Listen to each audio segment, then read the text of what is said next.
Hi, and welcome back again to Red Flags Rising. My name is Mike Hunnicky. I'm the co-chair of Hugh 7 Reed's Sanctions, Export Controls, and AML Practice. With me, as always, is my good friend Brent Carlson, the director of the Berkeley Research Group. Today is Friday, June 27th, just before 12:30 p.m. U.S. Eastern Time. Brent, welcome, and how are you doing today? Excellent. Thanks, Mike. Great to be here as always. Brent, today we wanted to do another fresh look at one of our prior Fresh Looks posts on the NYU Law School's program on corporate compliance and enforcement blog. Again, they've been a great friend to us and have politely hosted several of our posts in the past. In those posts, we tried to cover the waterfront from how do I assess my risks to, oh no, the government's here, what do I do? We also did an article on monitoring what matters, thinking ahead that an increase in export controls enforcement would carry with it post-resolution commitments. Sometimes those come in the form of voluntary commitments that are self-reported by the companies subject to these agreements about their compliance programs and what they plan to do. Other times there's an independent third-party consultant imposed as part of these agreements with the Bureau of Industry and Security. For those of you familiar with the DOJ monitors imposed as part of settlements between companies and the U.S. Department of Justice, it's the same basic idea. We wrote this post on monitoring what matters back in March of 2024, thinking in particular, Brent, about maybe some unique aspects of national security-driven investigations and compliance that open the door for some creative thinking about how to do monitorships a bit differently in this space.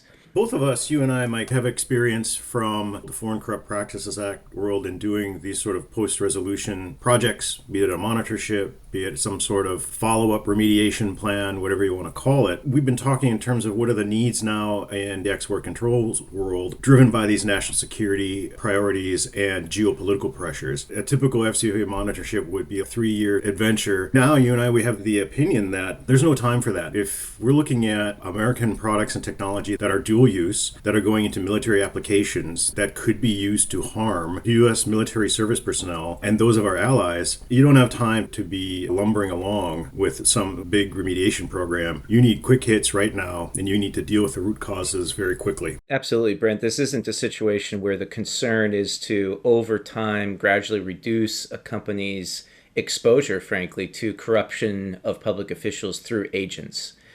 This is about, as you said, items that the government's view is shouldn't be sent to certain people because they're going to do bad things with them as soon as they get them. We also brought into this piece, Brent, a lot of perspectives we had formed about really fundamental assessments of risk that we had also written about, and obviously we've spoken about on this podcast as well, as a way to indicate where monitors could focus. For example, it would be likely very much a waste of time and resources, and certainly of the company's money, to impose a third-party independent consultant on a company who then looks at, let's just say, all of the license applications for the last 5 years or 10 years, whatever it might be.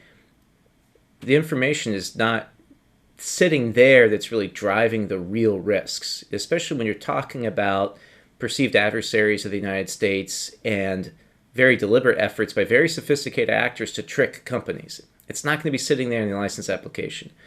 It's the type of thing where you might see these risks is by taking a dynamic, holistic view at trade flows around key events, key geopolitical events, listings of people on the entity list, for example, or sanctions being imposed against certain countries or certain people or certain sectors. Really looking at, well, how did things change? When we lost that big customer because of a change in U.S. law, what filled the gap? When was it filled right away, and how was it filled? Monitorship shouldn't be in and of themselves a career for the people being the monitors. They certainly can lend credibility and lend valuable experience to that person's career.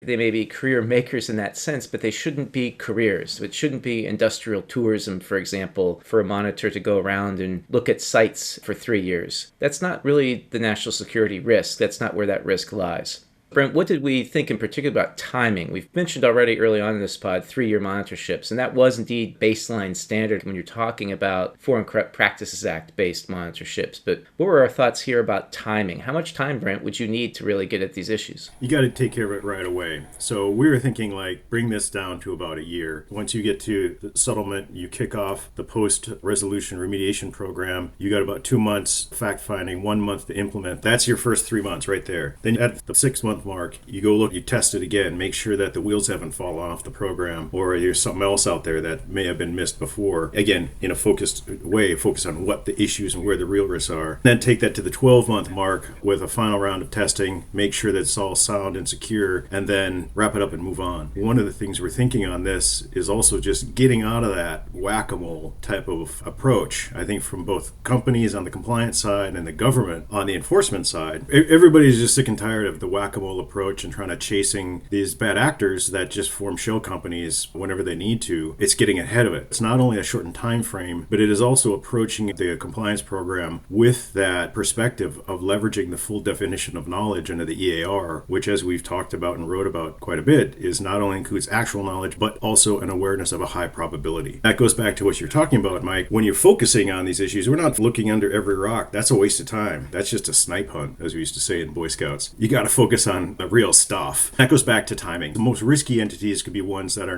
not going to be on a list. But the facts and circumstances of when they first came to a company as a potential customer, that's what's critical. And that can kick off the general Prohibition 10 issues and the whole issue of knowledge and be quite dangerous for compliance programs and companies if they're not careful, but they can also leverage it to protect themselves in this day and age as well. Right. And so just to step on a few key points that you make there, just for emphasis, Brent, there's a lot of value in that that's worth unpacking bit by bit. First off, the entity list is not the end all, it's a backstop. It's the government saying, for goodness sakes, we know these people are bad.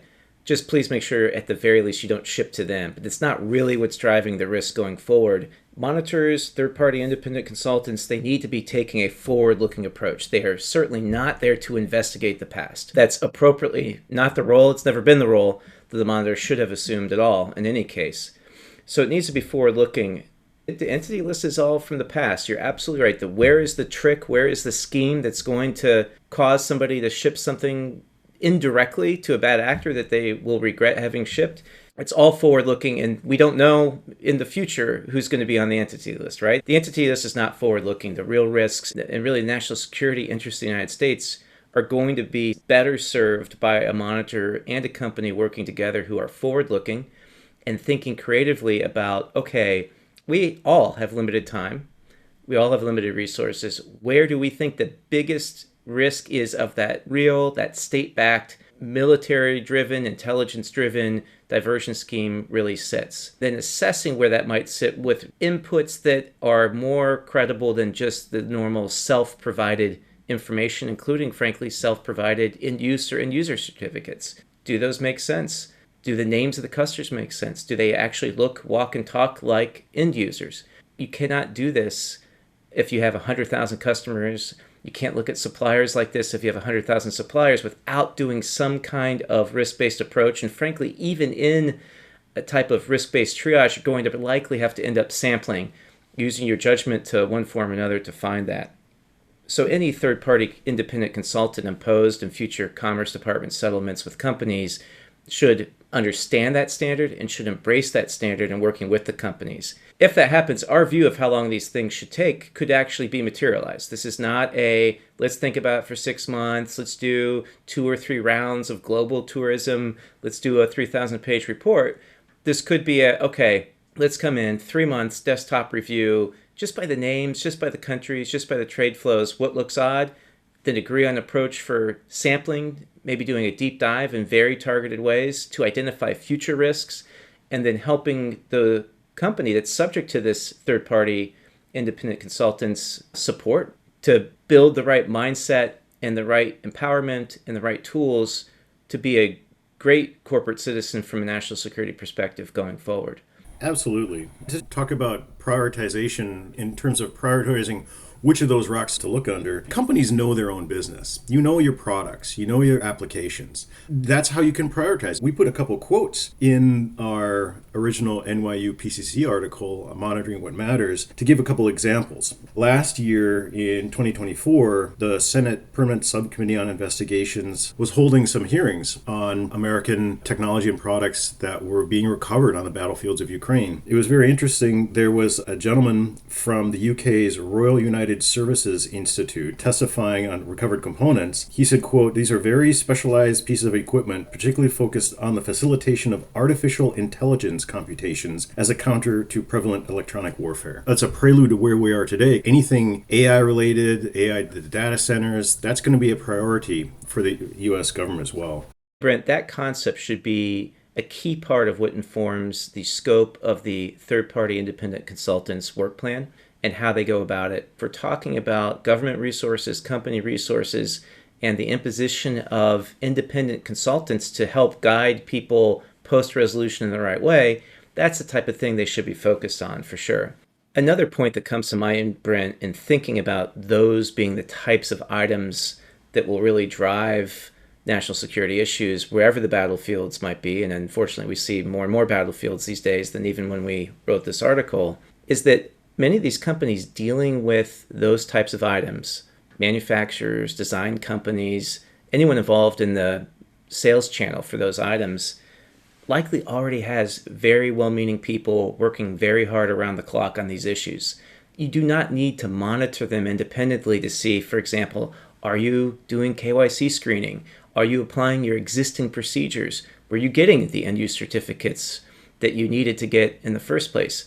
I think it's safe to assume all of that is happening, but we still see these challenges out there. Part of that is the sophistication of people on the other side, and part of that is a gap where a third-party independent consultant could really add real value. On your point there, Mike, on how a yeoman's job a lot of legal and compliance teams and companies are doing already to try to prevent diversion, there are still issues that need to be addressed because it's always an ever-evolving field. There's one other quote from the hearings at that Senate PSI had last year where there was another gentleman from conflict armament research who said that there was a North Korean missile that was recovered in Ukraine, again, North Korean missile, that this organization documented more than 290 components, 75% of which were linked to companies incorporated in the United States, and more than 75% of the components indicated production between 2021 and 2023. So this is also indicative of, okay, this is a hole that is existing somewhere that needs to be plugged. North Korea has been sanctioned for a very long time, and to find these in a missile recovered in Ukraine is troublesome. Now we've had recent conflict in the Middle East where you've had Iranian missiles coming into Israel and also fired at U.S. military bases. That's also something that's going to have to be looked at very closely. The government's going to take that very seriously.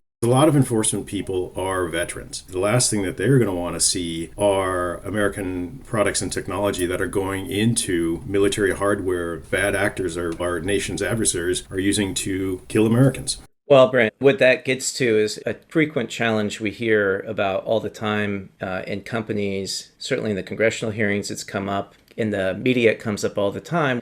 Many of these companies are working through sales channels that are multiple layers deep and have a very valid question. Well, how far do I have to go? How far do I go into my distributor relationships? What about my distributors' distributors? What if there's a reseller? Even if that reseller is selling to a specific customer, what if I never even see them because they are 3 or 4 or 5 levels down? This is another area where there are big opportunities, not only for government and enforcement, but really also for companies in considering carefully the high probability standard. Where you draw those lines about how far down your sales channel you go and what you do when you're down there are all things that should be tied back to your view of where are your highest risks. It's also important that those decisions are made based on an acknowledgement of the underlying economic realities of those relationships. What this means is that you get to draw the lines where you want to draw them, but you have to then defend it. And you can use the high probability standard to defend it. Let's continue with the example we're talking about here. Again, diversion of chips to North Korea or Iran. And I'm absolutely certain that's not direct sales, right? That's not direct sales from the manufacturers or design companies that are driving that. Well, there are some types of distributors and resellers that, absent specific allegations, which would be more of a red flag that you'd have to respond to as opposed to a compliance program design element necessarily, again, depending on the root causes that ultimately come out, is to look at whether the distributors are actual distributors, economic distributors. What do I mean by that? Are they buying inventory and then taking the risk of finding a customer for that inventory? The more that the distributor is following that model, the more they genuinely might not know who the eventual purchaser of that item is going to be. And they might actually be competing with some of the people selling these parts in some of the same markets or the same customers. On the other hand, you have what are more often called resellers, where they are a reseller selling to a specific customer or preparing a specific solution for a specific project or joint venture or something like that. Some of these projects, Brent, as you've pointed out before, if we're talking about data centers with the type of chips in it that really drive national security issues, these can be massive undertakings. Tens of thousands of people, huge campuses. You know when you're selling into something like that. And when you're building any kind of bespoke solution for a particular client, you're going to be assumed by the regulators as more likely having known what the ultimate end use or end user was. And those are the types of areas where you might go further down the chain, precisely because you know who the end user and the end use is. How much due diligence you do on different types of relationships will really depend on your business, on the geography of your customer base, and the types of industries that you're looking at. We have seen and heard from people who have experienced BIS outreach visits, for example, that BIS is also thinking the same way. What are your industry verticals? What are your service lines? Who are your customers? What can be accessed remotely and by whom? Are we just talking about software or are we talking about infrastructure, for example? All those things come into play and be part of a very open discussion with a third-party independent consultant, frankly, with the government, about how can these companies best protect national security interests, U.S. national security interests, post-resolution. Absolutely. And another aspect that I think we should explore here when we're talking about specifically on these post-resolution remediation plans or projects is also the independence issue and oversight independence. We talk about this in our NYU PCCE article. It really needs to be free of any actual or perceived conflicts of interest. The national security issues that are given as reasons for these controls and mentioned in guidance is largely driven by concerns that the United States government has toward the People's Republic of China. It also has been widely reported that there's been lobbying by U.S. firms on behalf of Chinese companies linked to Chinese military. That could be a perceived conflict. The other issue is who is actually doing the testing of the new remediation steps that have been taken, the new controls that have been put in place, the new KYC due diligence procedures that have been implemented. Who does it is just as important as what it is. We've seen, for example, in the forced labor realm, Department of Homeland Security coming out with their guidance saying that they don't accept labor audits performed in China because of reported instances of intimidation and interference. So in that world of forced labor, you have that as guidance. Now on that guidance itself, that Department of Homeland Security guidance, U.S. Department of Commerce also has its seal. So that concept of thinking about how effective those are going to be, those on-site, let's say, audits or visits in country within the PRC, that's just questionable. In fact, that's not just questionable, it's just going to be very hard to do. Rather than thinking the old way where you're going to have to go and actually go and physically view and see this stuff, a lot of this information is just going to be data that you're going to already have, either in the company's books and records and within its data that it has across the enterprise, and open source information that's available out there as well. Taking all that together, one will be able to triangulate whether or not you have potential issues, thinking about the full definition of knowledge under the EAR, which includes an awareness of a high probability. That will give you enough tools to work with. Again, taking us out of that game of playing whack-a-mole and thinking ahead. That's a great point, Brent, about this needing to be an exercise based on the data available to the company.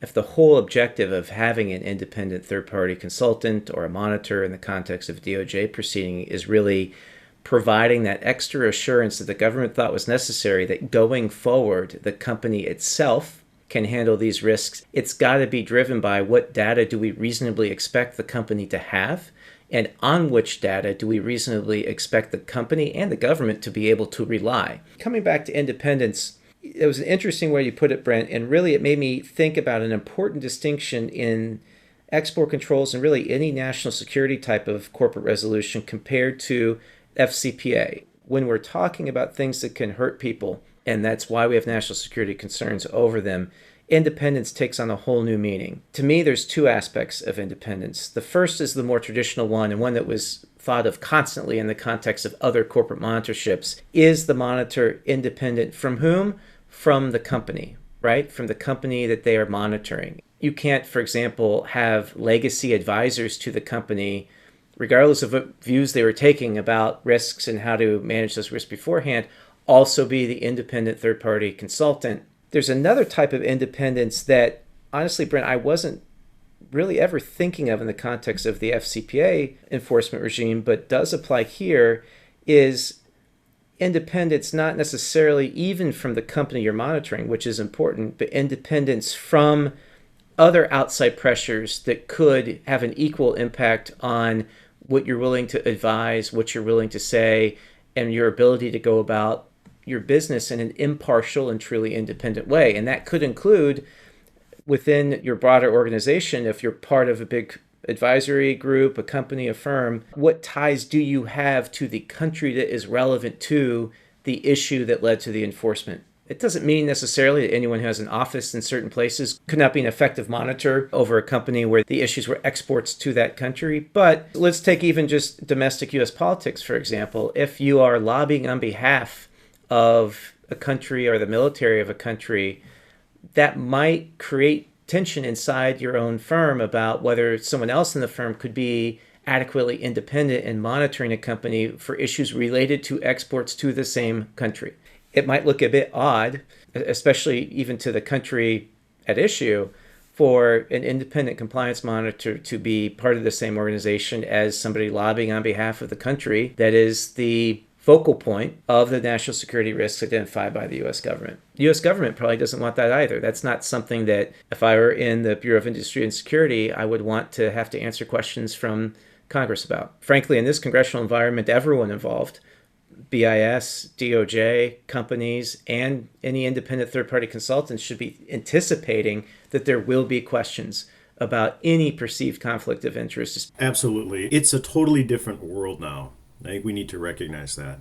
Well, Brent, that leads us to some practical steps that we put at the end of our NYU PCCE post. And the first one was adopting a business as usual approach is dangerous. Do you want to unpack that a bit for the audience? Yeah, this is where we talk about, again, how the world has changed, and we all have to recognize that. This goes back to what are the signals that BIS has been putting out and laying the groundwork for enforcement. You and I have talked about this. The signals are clear. They're referring to knowledge, quote unquote knowledge, under the EAR, which includes an awareness of a high probability. A few years ago, what may not be a high probability of evasion in 2021 might be today. You may have to really be thinking about that. Boards of directors in their duties of oversight, which stem to the fundamental duties of loyalty, not to care, as we written about in another NYU PCC article, need to be asking the management team and management team asking the legal and compliance teams, what do we know today? What do we think is really happening here? The risks are evolving quite quickly. Companies are going to have to get ahead of it.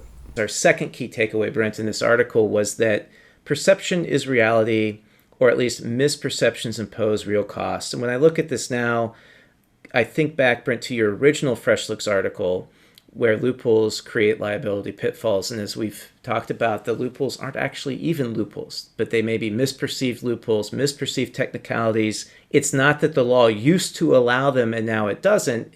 I think, frankly, it's just perceptions about the enforcement environment may have led people to discount the consequences for working around the edges of where they thought the boundaries of the law and the expectations of BIS were.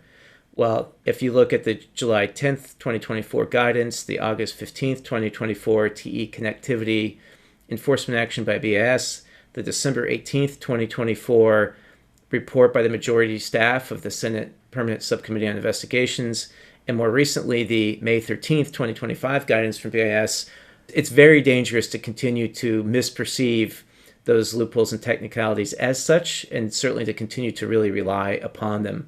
If anyone is still taking an approach that might be a little aggressive in that space, there's still time. It's not too late, but it is time to really take a different approach and look at the signals coming out of the government, because the government is going to certainly think that the signals that have come out, not only in those documents and those developments that I mentioned, but in guidance after guidance after guidance document, especially since Russia's further invasion of Ukraine in February 2022, be prepared to defend whatever due diligence was done and what decision-making was done. They will ask, what was the process for doing due diligence?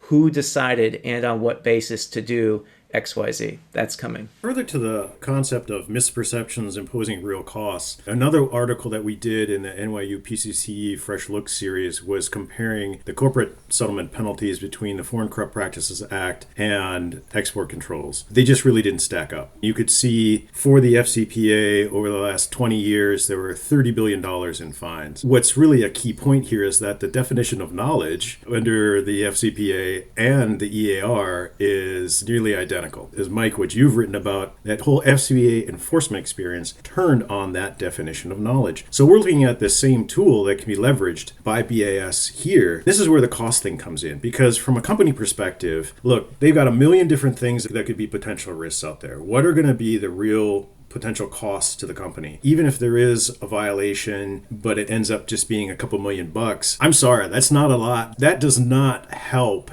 any sort of legal and compliance team when they're talking about getting resources, because there's no ROI on that. And it has to justify the investment that's going into building up and shoring up the compliance function. You can see the first shot across the bow in April 2023 with the Seagate penalty of $300 million. I think we're hitting into a world where if it truly is the policy of the United States to prevent the diversion of these critical dual-use items, we're going to see penalties go up. When that happens, then truly those become quote-unquote central compliance risks as well, because then that is completely unavoidable. I think we're on the cusp of looking at a whole new world in terms of penalties as well. Absolutely, Brent. Brent, to conclude with our last takeaway from that article, don't lose sight of the forest for the trees. We closed with a quote from one of the expert witnesses in the Senate hearings. We should do our utmost best to prevent our technology being used in weapons that are designed to kill us and our friends.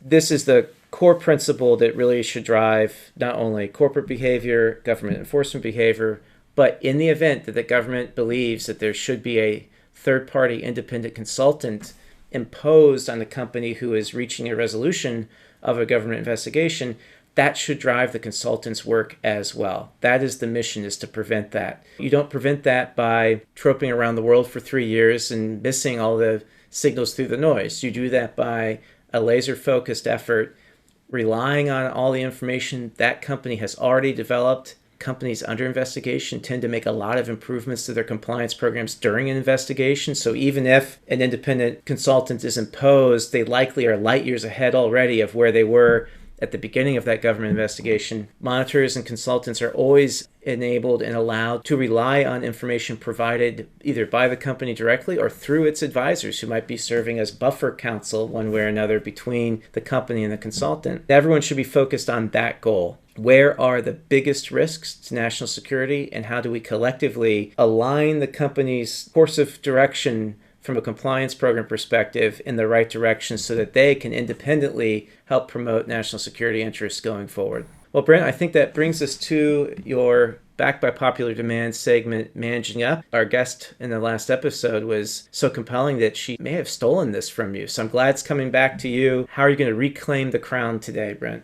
First of all, I don't view it as stolen. I think what we did is we worked together to create something better than what any one individual person can do. So we are all in this together to make the world a better place. In terms of managing up, we just talked about don't lose sight of the forest for the trees. Avoid getting lost in those unimportant details. To this, I would add, let's also make sure we're focused on the right forest. We are living in this world where we can no longer play this whack-a-mole game. We know where to focus. Let's make sure we're focused on the right forest. That way we can do it to the right trees as well. Don't lose sight of the forest for the trees, and let's make sure that we're focused on the right forest.